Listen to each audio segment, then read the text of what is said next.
본문 말씀은 다윗의 인구 조사에 관한 말씀입니다.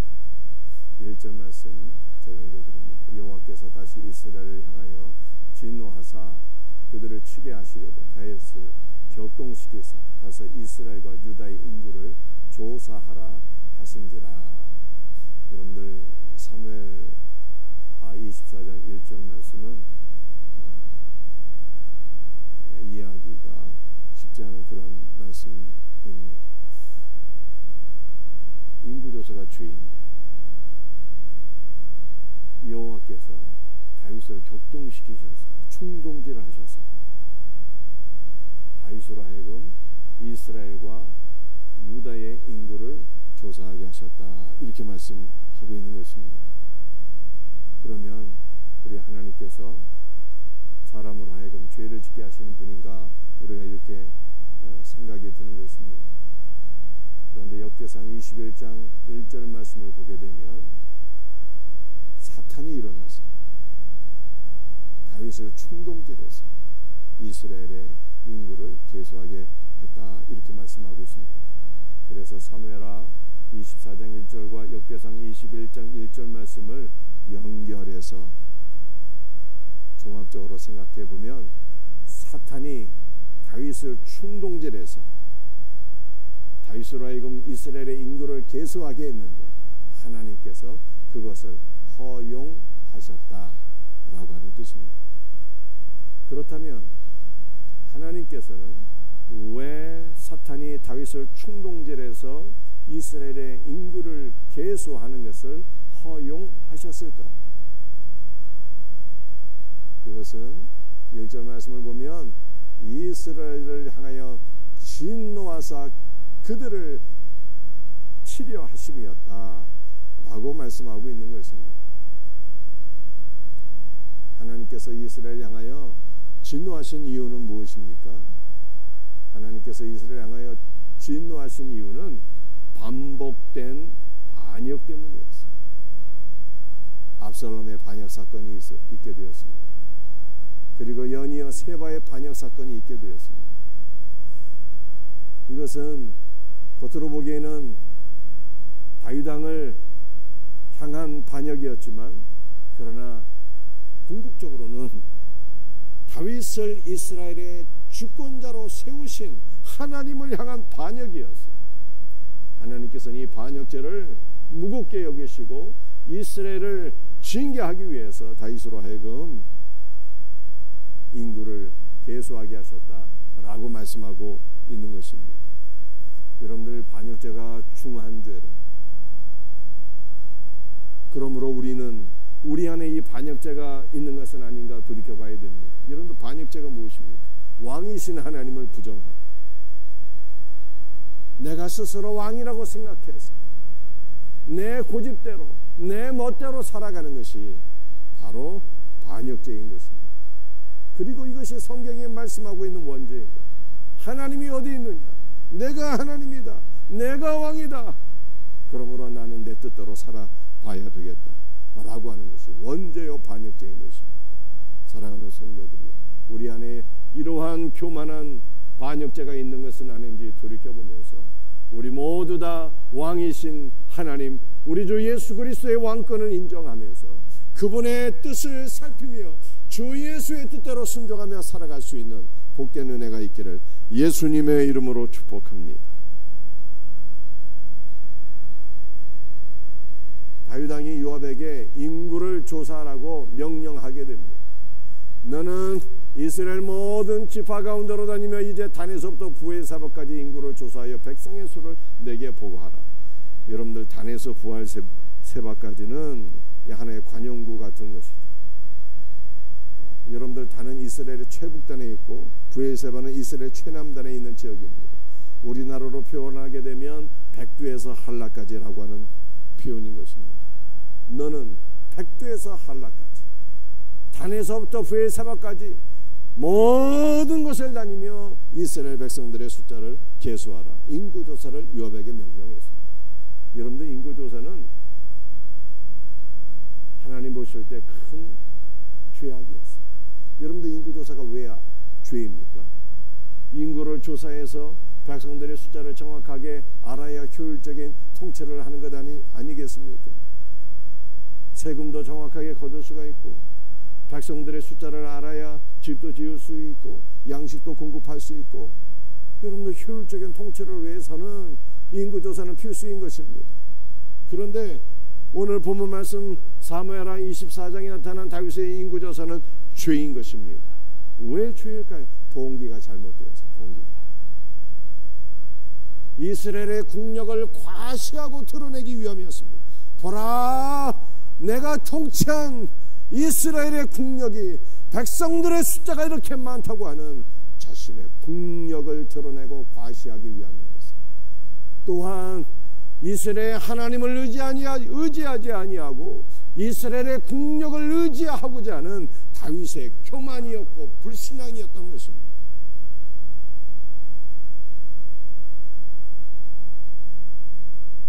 이스라엘의 국력을 드러내고 과시하고 그것을 의지하는 이 다윗 왕의 모습이 죄였어요.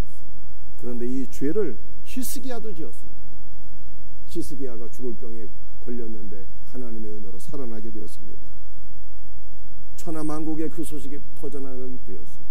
강대국 바벨론이 사신들을 보내어서 히스기야가 죽을 병에서 고침받게 된 것을 축하하게 되었습니다. 사신들이 와서 병 나은 것을 축하할 때 히스기야는 어떻게 하는 것이 좋았을까요? 자신을 죽을 병에서 고쳐주신 하나님의 은혜를 찬양하면서 자신을 살려주신 주님의 은혜를 드러내고 선포하고 예수님을 증거했어야 되는데, 다윗은요, 자신을 죽을 병에서 살려주신 하나님의 은혜를 드러내지 못하고 오히려 이스라엘의 국력을 과시하게 되었습니다. 자기의 보물 창고를 다 열어놓고 자신의 부와 영광과 권력을 드러내고 과시하게 되었습니다.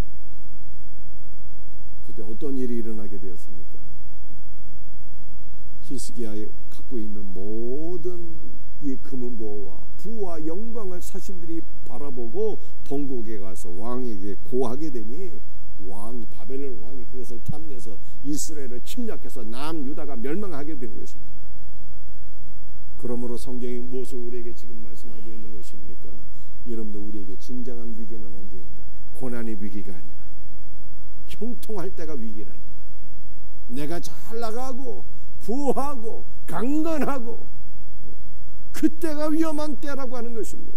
그때 우리는 교만하기 쉬워요.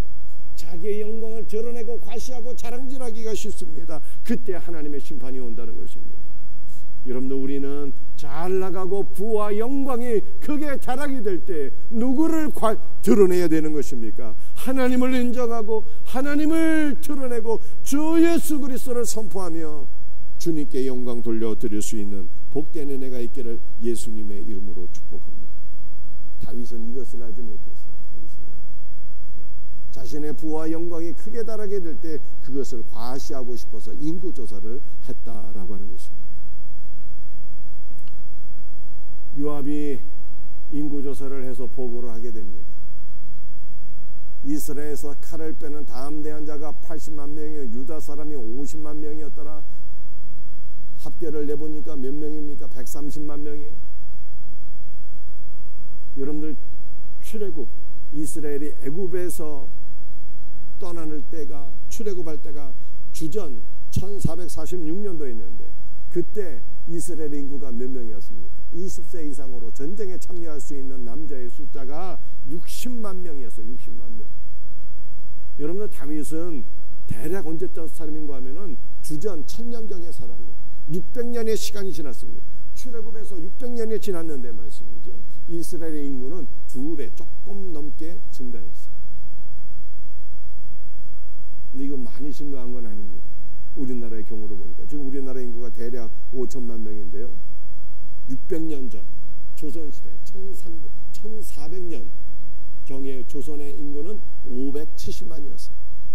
우리나라는 600년 동안 9배 정도 인구가 불었으니 놀라운 주님의 은혜가 아닐 수가 없는 것입니다.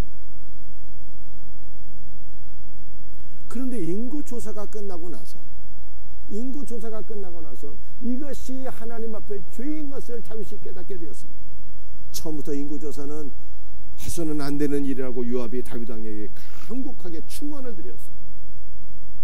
이제 이스라엘의 인구를 하나님께서 100배나 더 하시기를 바랍니다. 그러나 인구로 조사하는 것은 하나님께서 원치 않는 것이니 해서는 안 됩니다 라고 충원을 했지만 다윗이 듣지를 않았어요.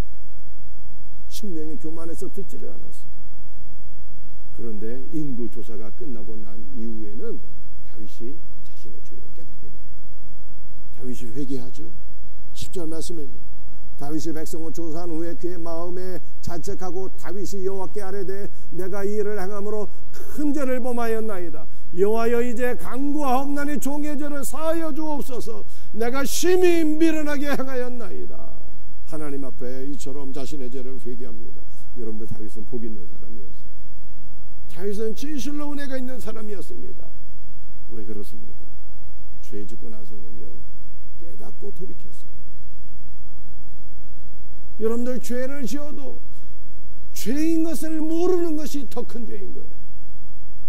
죄를 지었는데 자신의 죄를 깨닫지 못하면 돌이킬 수가 없고 돌이키지 못하면 망하게 되는 것입니다. 다윗은 우리아의 아내 바세바를 범할 때도 말씀으로 선지자단이 책망하게 될 때 즉시 회개했어요. 인구조사할 때도 양심의 가책이 들고 이것이 죄인 것을 깨달아서 회개했습니다. 여러분들 그 안에 생명의 빛 대신 예수님께서 계셨기 때문에 빛 가운데 자기의 죄를 깨닫고 돌이킨 거예요. 여러분들 우리 모두에게 우리 예수님께서 생명의 빛을 날마다 비춰주셔서 말씀의 빛을 날마다 비춰주셔서 우리가 죄를 깨닫고 돌이킬 수 있는 은혜가 있기를 간절히 바랍니다. 생명의 빛 대신 예수 그리스도 안에서 우리 안에 있는 모든 어려움, 어두움이, 흑암의 세력이 물러갈 수 있는 은혜가 있기를 주의 이름으로 축복합니다. 하나님께서 죄를 용서해 주시지만 징계를 하셨어요. 셋 중에 하나 골라라 이렇게 말씀하셨습니다. 세 가지가 무엇입니까? 다윗이 다시 다윗에게 이르러 아뢰어 이르되 왕의 땅에 7년 기근이 있을 것이니까. 여러분들 사울의 죄 때문에 사울이 기브온 족속을 죽여서 하나님의 심판이 임하게 되었습니다. 다윗 왕 시절에 이미 3년 동안 비가 오질 않아서 큰 기근이 있었어요. 그런데 7년 기근이 있으면 살 수가 있습니까? 없습니까? 살 수가 없죠. 7년 기근은 선택하지 못할 일이었어요. 두 번째 하나님이 말씀하십니다. 왕이 원수에게 쫓겨 석 달 동안 그들 앞에서 도망하실 것입니까?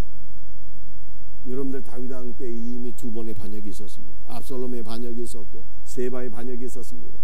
또 그런데 다윗 왕이 원수에게 쫓겨서 피난을 가게 되면 하나님께 영광이 되지 못할까. 믿음의 사람들이 원수를 이겨야 되는데, 믿음의 사람들이 영적 전쟁에서 원수 마귀를 이겨야 되는데 맨날 넘어지고 자빠지고 도망다니면 되겠습니까? 하나님께 영광이 되지 않을 것 같아서 다윗이 두 번째 하나님의 영광을 위해서 이거 선택하지 못합니다. 세 번째가 무엇입니까? 왕의 땅에 사흘 동안 전염병이 있을 것입니까? 세 번째를 선택하게 됩니다. 내가 사람의 손에 빠지지 않고 여호와의 손에 빠지기를 원한다. 세 번째 전염병을 선택하게 됩니다.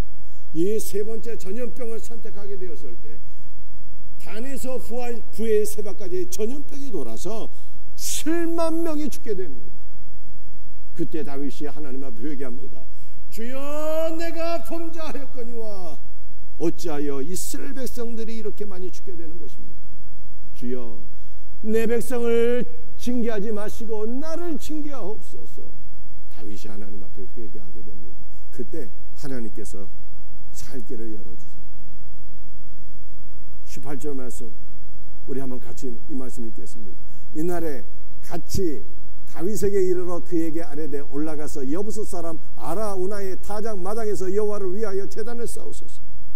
아라우나의 타작 마당에서 제단을 쌓으면 전염병이 그치고 하나님의 징계의 심판이 멈출 것입니다. 선지자가 다윗에게 얘기하게 됩니다. 그런데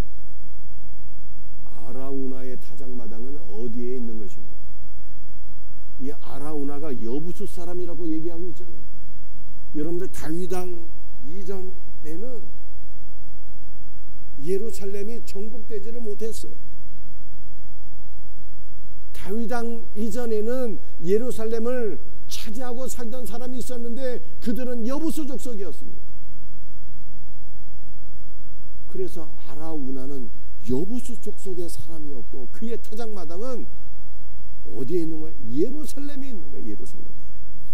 여러분들 이스라엘 사람들의 이 타작마당은 평지가 아니라 산 등성이의 타작마당에 위치해 있거든요.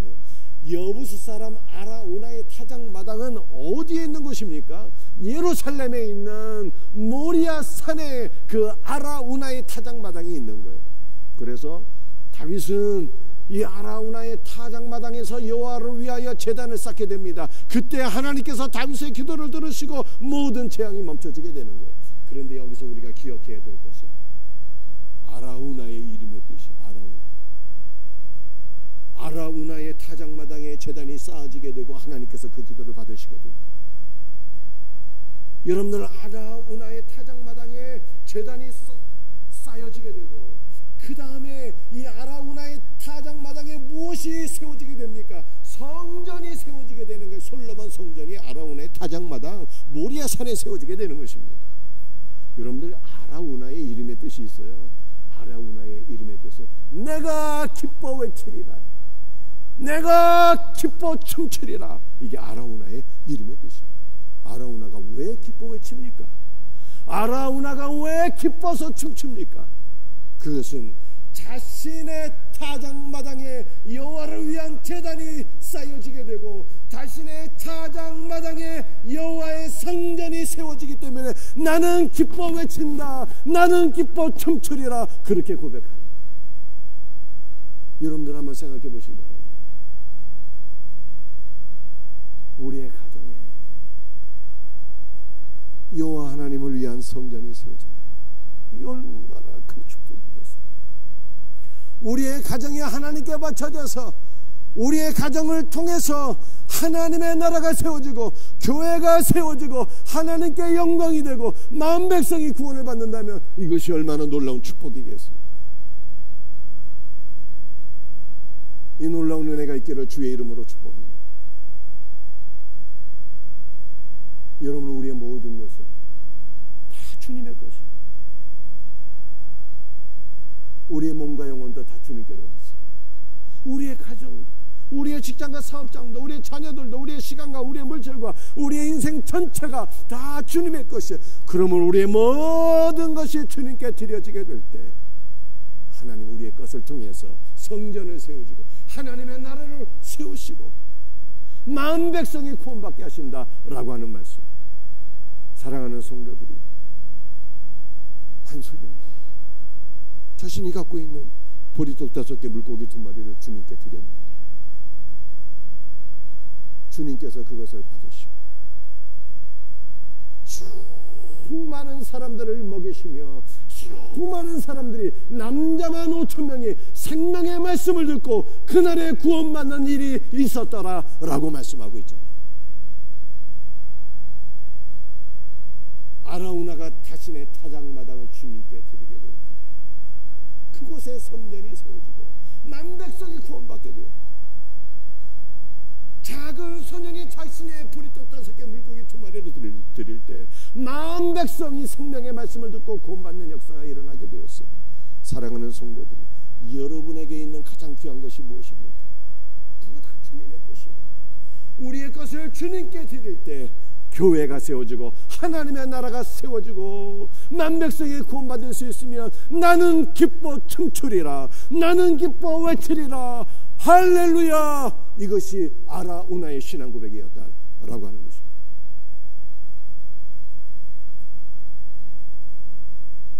여러분에게 가장 귀한 것이 무엇입니까? 어떤 분들은 가장 귀한 것 생각, 내 자녀, 우리의 자녀가 가장 귀하지 않겠어요? 옛날에는요, 하나님 앞에 우리의 가장 귀한 것을 바치라고 했을 때 내 자녀를 하나님께 바치겠습니다, 다 그렇게 고백했어요. 근데 옛날에는 다 하나님의 내 자녀를 하나님께 바친다고 했을 때 그 자녀를 다 목사가 되게 하고 선교사가 되게 하고 이런 것만 생각했거든요. 그런데 쓰시는 건 하나님의 주권이잖아요. 우리의 자녀를 하나님께 드리게 될 때 목사가 되게 하든지 선교사가 되게 하든지 기업인이 되게 하든지 여러분들 운동선수가 되게 하든지 교수가 되게 하시든지 뭐 되게 하시는 것은 하나님의 주권인 거예요. 우리는 우리의 자녀를 하나님 앞에 바치게 될 때 하나님께서 우리의 자녀를 받으시고 성전을 세우시고 교회를 세우시고 하나님의 나라를 세우시고 만백성의 구원을 위하여 쓰실 것을 믿으시길 바랍니다. 여러분들 우리의 것이 무엇이든 우리의 가장 귀한 것을 하나님께 바칠 때 주님이 영광 받으시는 거예요. 할렐루야. 이 귀한 놀라운 믿음과 은혜가 우리에게 있기를. 그러므로 우리의 것을 주님께 바쳐서 주님의 나라가 세워짐으로 나는 기뻐 외치리라, 나는 기뻐 춤추리라 라고 고백할 수 있는 이 아라우나의 신앙이 우리의 신앙 되기를 주 예수의 이름으로 축복합니다.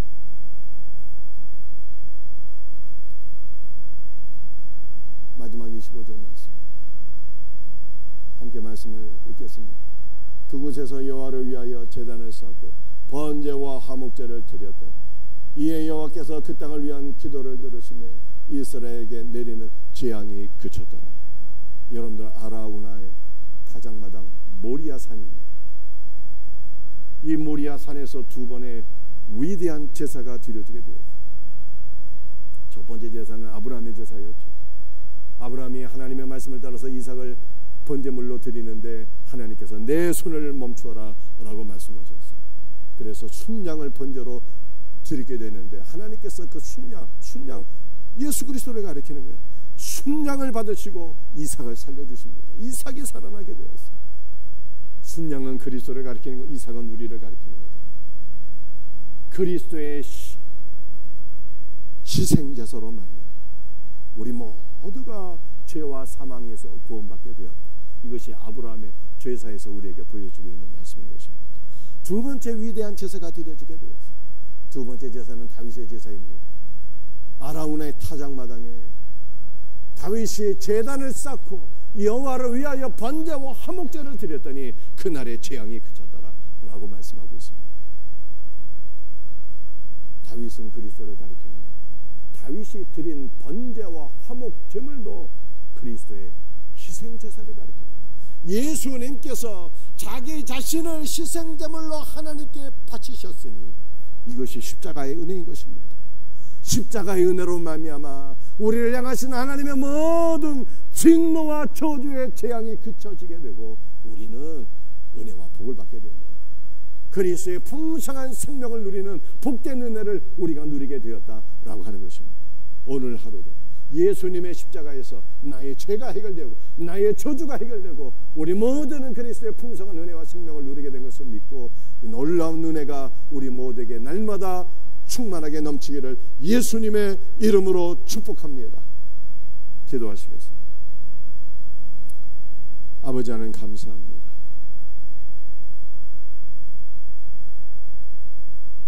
아버지 하나님, 우리 주님의 늘 왕권을 인정하며 사는 자들 되게 하시고 그리스도의 왕권을 부정하고 내가 왕이라고 생각하면 내 고집대로 내 멋대로 사는 인생들 한 명도 없도록 주여 우리를 붙잡아 주시옵소서. 주 예수님, 우리가 형통할 때가 위기라고 성경이 말씀하고 있습니다. 형통할 때, 우리가 잘 나갈 때 우리의 영광을, 우리의 부함을 과시하고 드러내는 자가 되지 말게 하시고 오직 하나님께 영광 돌리고 주 예수만 증거하고 자랑하고 선포하는 우리 성도들 되게 하여 주옵소서. 주여, 아라우나의 신앙이 우리의 신앙 되기를 간절히 기도합니다. 주여, 우리의 모든 것이 주님께 바쳐져서 주의 교회가 세워지고 주의 나라가 세워지고 만 백성이 구원받는 일에 쓰임받음으로 말미암아 나는 기뻐 외치리라, 나는 기뻐 춤추리라, 이와 같은 놀라운 은혜가 우리에게 충만하게 넘치게 하여 주옵기를 간절히 기도합니다. 주 예수여, 우리 예수 그리스도의 십자가로 말미암아 하나님의 저주와 재앙의 심판은 중지되었고 종결되었습니다. 우리는 그리스도의 십자가 안에서 풍성한 은혜와 생명을 누리게 되었사오니 오늘 이 새벽에도 그리스도의 충만한 은혜와 생명이 우리 모든 성도들의 심령에 충만하게 넘치게 하여 주시옵소서. 모든 것 감사하며 예수님의 이름으로 기도합니다.